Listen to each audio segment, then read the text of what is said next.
Welcome, everyone. Welcome to the first virtual presentation of the Internationalist Awards for Innovation in Media. My name is Brendan Danahan. I'm the Managing Director for the Internationalist Companies. Today we're celebrating our 13th year, which is hard to imagine. If you've attended any of our previous awards, they were presented at a winner's dinner overlooking New York's Times Square. For those of you who attended our previous live events, we're going to do our very best just to retain the same presentation and the same format that we've used in our successful previous dinners.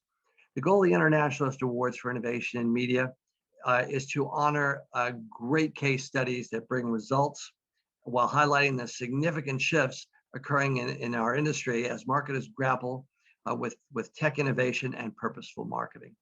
Roughly 350 cases were submitted in 31 different locations worldwide.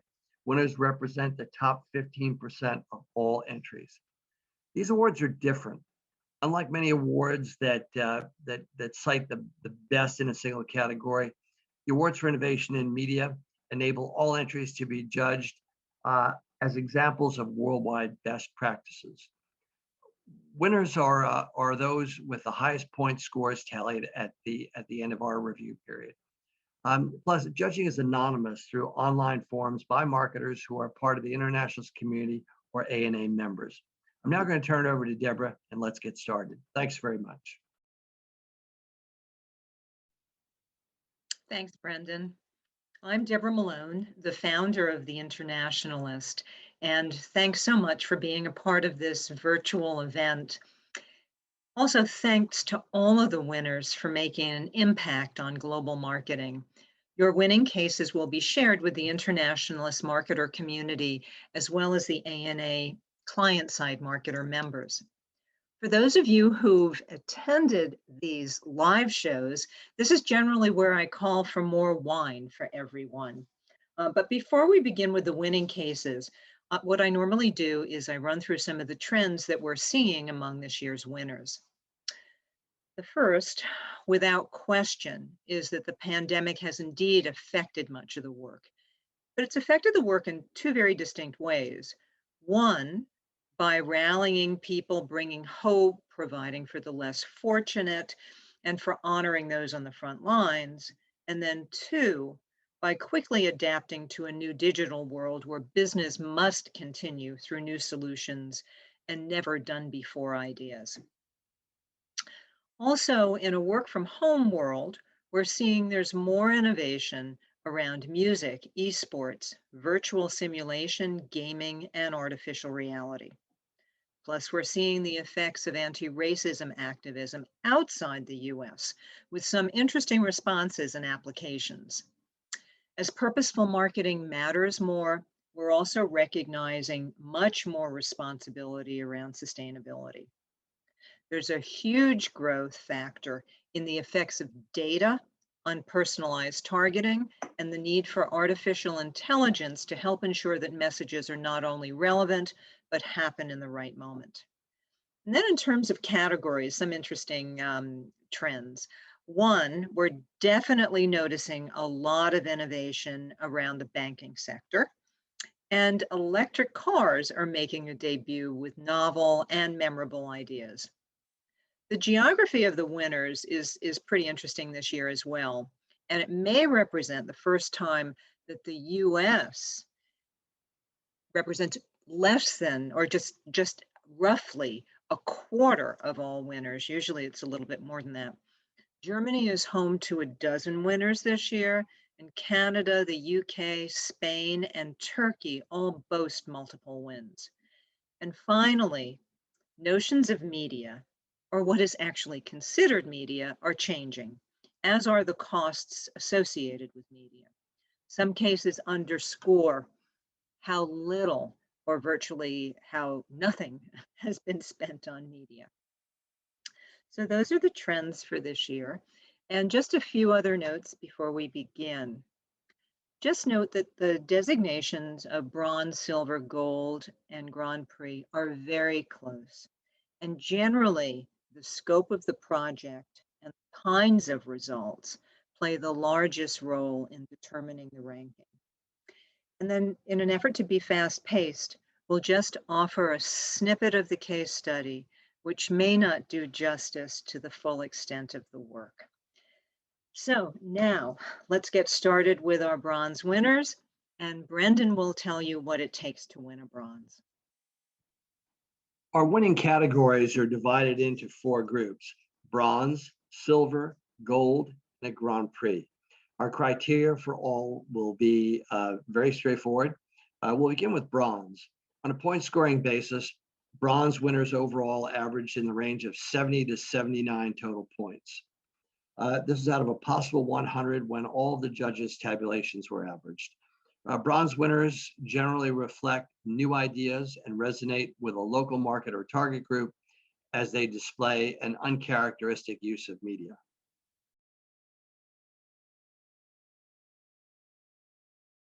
And our first bronze winner is BALLISTOL from MEDIAPLUS in Germany. Although on the market since the beginning of the 20th century, the extremely sustainable and environmentally friendly BALLISTOL universal oil is not widely known. The objective was to increase the awareness of BALLISTOL and its outstanding properties to a younger target group through an unusual idea. And this is a fun beginning to the program. So let's watch.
Enjoy the movie.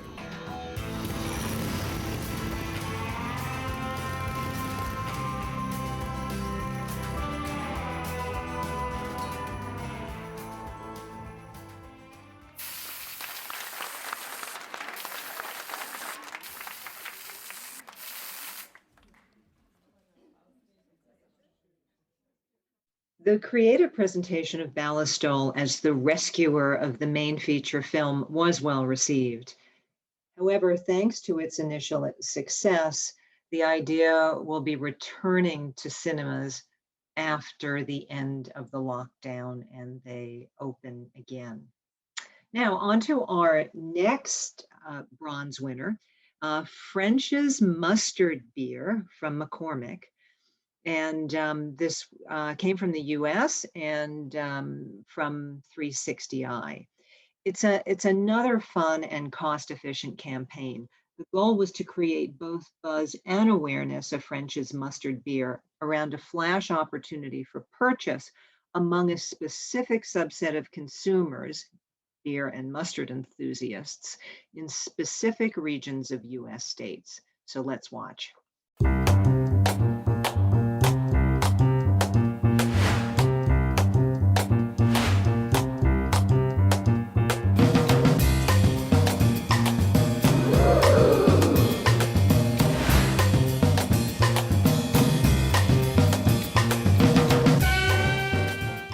Yes, mustard beer sold out online and with the help of a tiny budget.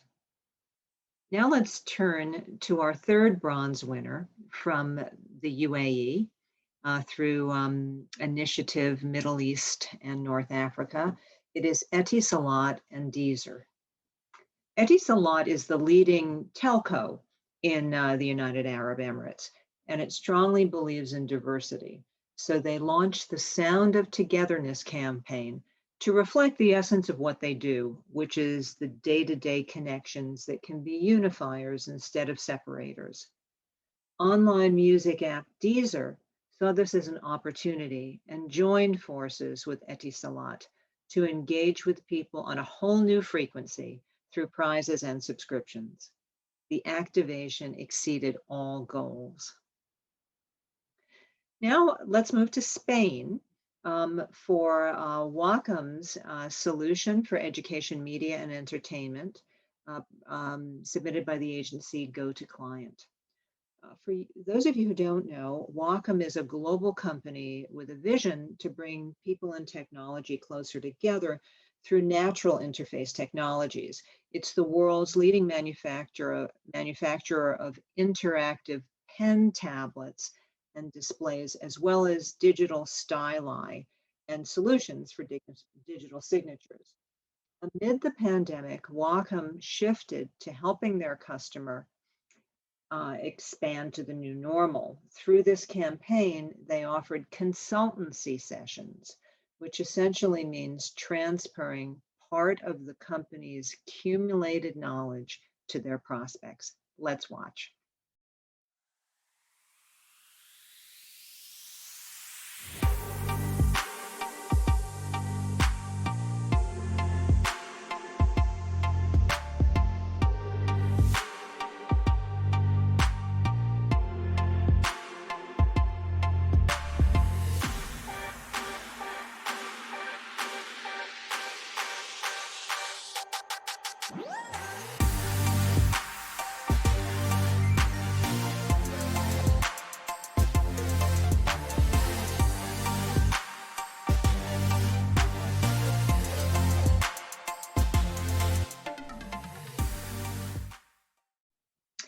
And our next bronze goes to Brazil for Team and their awareness keyboard from Havas.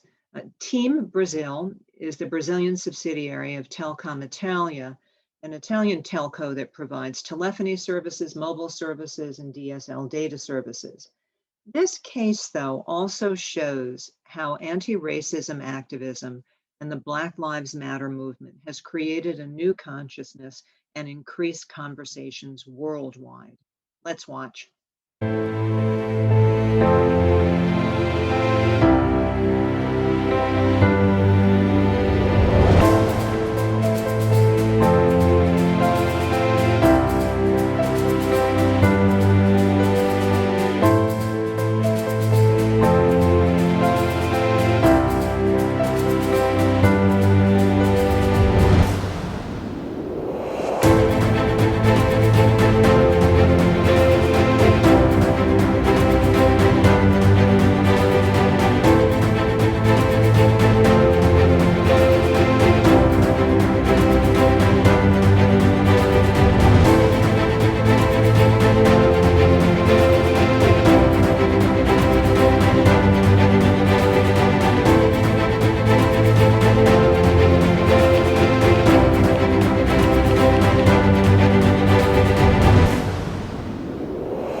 This next case from the Netherlands follows nicely after our Brazilian winner.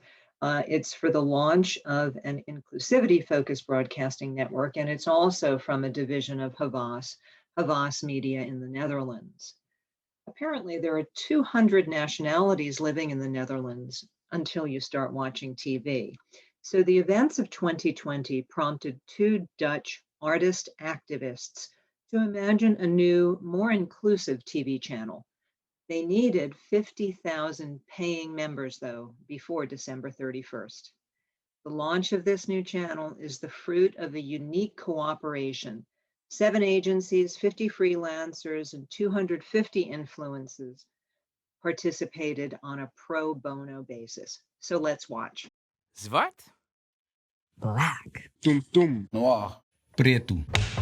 Zwart is familie. Het is een verhaal. Het zijn verhalen die verteld moeten worden. Televisie is een beetje het scherm zelf. Het is een beetje een hokje. Het is één groot bolwerk van eenheidsworst. Ik heb ook gewoon zin om eens wat andere geluiden te horen. Het is tijd voor een omroep die naar iedereen luistert. Er zijn zoveel wereldjes in de wereld waar je eigenlijk nog helemaal geen weet van hebt. Dat je ieder persoon, iedere kleur echt nodig hebt om die kleur zwart te krijgen. Ik denk dat het een toevoeging gaat worden op de maatschappij en hoe we naar elkaar kijken.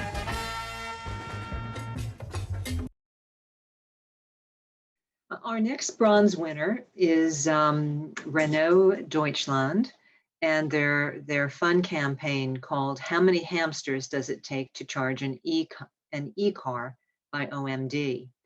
Actually, e-mobility is a trendy topic in Germany, given climate issues and an electric car bonus introduced by the government. As every potential car buyer asks questions about e-cars, Renault's challenge was to remain the best-selling e-car in Germany, despite high-profile competition and statistics proving that more than 60% of potential buyers are not yet committed to a brand or model of electric car. In the past, car buyers looked to car magazines and car TV shows for recommendations and independent vehicle tests. Now, influencers and experts on YouTube enjoy a high level of credibility.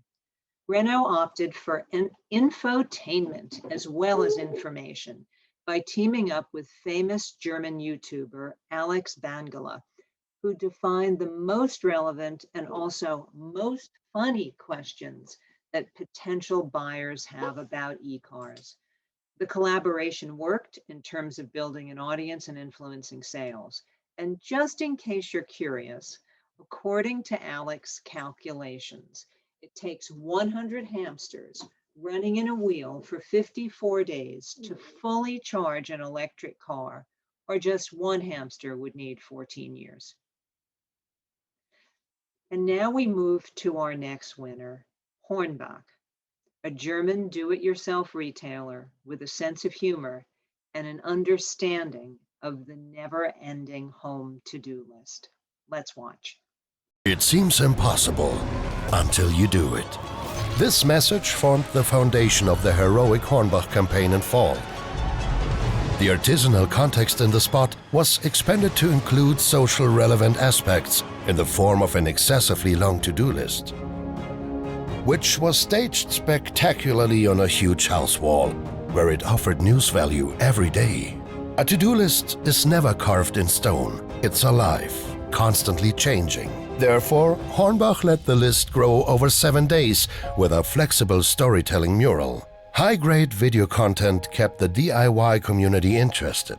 An innovative social media concept also made the community part of the project, as they could actively determine the tasks on the wall during the creation. This called for agility and a clear view on the mural at all times. The solution?